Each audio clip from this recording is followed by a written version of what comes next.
Meine Kraft lässt langsam nach und ich merk's an jeden Tag.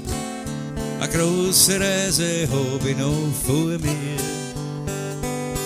Und die Welt ist mir nicht leid, doch was ich überhaupt nicht mag, dass ich so weit weggehen muss von dir. Der Herrgott, der hat scheinbar vor, dass ich der Erste bin. Und ich glaub irgendwie, so wird's auch geschehen. Wenn dann für dich die Reise kommt, dann nimm's ganz einfach hin. Weil du wirst mich dann drüben als Erstes sehen. Ich warte auf dich dort drüben am anderen Ufer. Ja, ich warte und schreib deinen Namen dort in den Sand.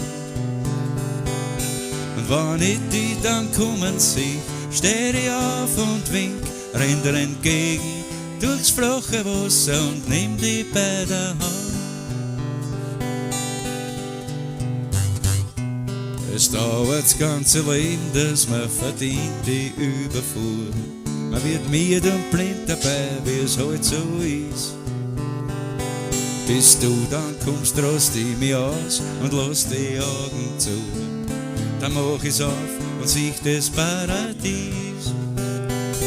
Ich warte auf dich dort drüben am anderen Ufer. Ja, ich warte und schreib deinen Namen dort in den Sand.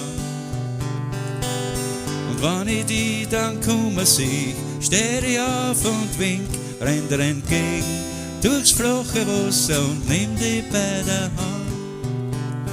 I'll be waiting on the far side banks of Jordan. I'll be waiting, drawing pictures in the sand.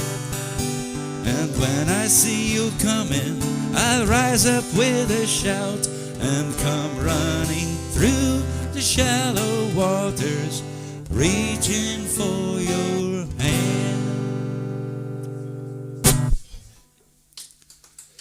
Dankeschön, The Far Side Banks of Jordan hat Johnny Cash immer mit der June Carter gesungen. Aber jetzt